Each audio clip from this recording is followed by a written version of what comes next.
Well, our summer started off really hot here, but we had plenty of rain, and now that we've hit July and we're well into July, we've not had any rain, really any significant rain to speak of. So today I want to talk a little bit about heat stress, what's going on in my yard, and kind of what's happened to it in the last little while, so stay tuned for that.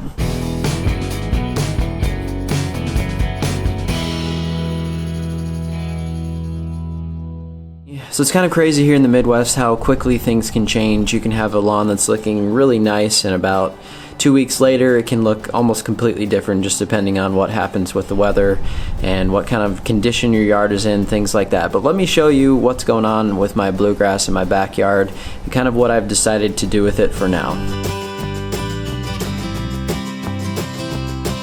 So basically what's happening is that the lawn is going dormant, and when I was first starting out learning about lawns and things, I thought when it got to kind of this brown section back here, I thought that, oh man, the lawn is dying, I need to do something with it. Well, not really. So that's actually just going into a dormancy right now, and what that means is pretty much the grass is just protecting itself from all this heat and lack of water, and it's going to turn kind of a brown color and look really dried out and things, but it's just protecting itself and kind of sitting there waiting until we get conditions that will improve it. Now, do you need to water your lawn a little bit during this time frame? Yes, about 1/4 of an inch at least a month. So that's really not very much, but if you're not getting any rain, just keep that in mind. You can't let this thing go forever on its own. You do need to add just a little bit of water if you're not getting any rain. We've had just a few light showers here every once in a while, so pretty soon I'm going to hit it with a sprinkler for just a little bit, kind of just keep it to make sure that I don't let it die.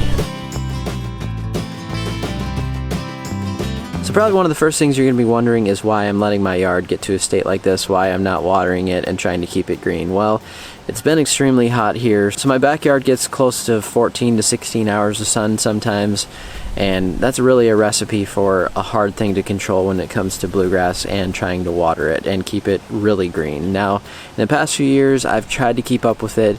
It never really gets completely to where I wanted it, so I just decided this year I've got too much going on with my front yard and trying to figure out what I'm doing there. So I decided to let this go a little bit, knowing that it's Kentucky bluegrass and that can completely go dormant and stay that way for quite some time without any problems. And then in the fall here, once I do my little regimen of fertilizer and getting it back into shape with aeration, it's not going to be a problem, but it's very difficult for me to look at, I will tell you that. So another reason is that I don't have in-ground irrigation, as most of you know, so it's more difficult for me in general to try to water all these areas manually. And specifically when you're looking at a shape of my yard that like it is, it's been difficult for me in the past to get even coverage on that without having to move sprinklers around so much. And again, you just end up without any time to do that. So that's kind of the reasoning for what I'm doing, but I want to show you something that's important when you do let your lawn go into this stage, and that can kind of give you some ideas on things that you need to fix. Alright, so we get a pretty broad view here. You can see that there's areas that are still green, there's some areas that are pretty brown, and so I'm going to explain kind of what that is and why it's important. So in this whole round section here, you can kind of see there's kind of a whole round section here of really brown stuff. So pretty much what that means to me is that something under the soil there is not quite as good as these green areas that you see up here. Essentially that means that I need to target this area for things this fall. Maybe I need to loosen the soil a little bit more with aeration, or maybe a soil loosener product that I'm going to try here very soon as well. And usually that's what it is it's something going on in the soil, and mainly when it gets this brown compared to some of the other areas, it's just compaction. And I've always had some problems in the middle part of my yard here with some of that compaction, just because of what happened when we first completed this yard and tilled it up about 5 years ago. Then you'll see right here, it's another area where this actually looks pretty good. It's pretty green. I haven't watered any of this in weeks, so there are some areas that are still looking good, and I just have to target those areas that up here, some areas like that are not looking so good.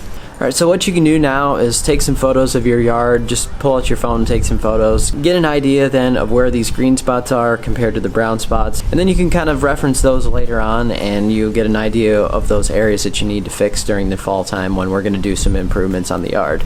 Actually, this dormancy can kind of help you in some ways. I know that it's hard to look at for myself as well. I definitely want a green yard all year long, but sometimes the stress of things and the grass types that you have, you just can't keep it going as well as you'd like to. So just keep that in mind. It's nice to take some photos and kind of have an idea of what you need to improve.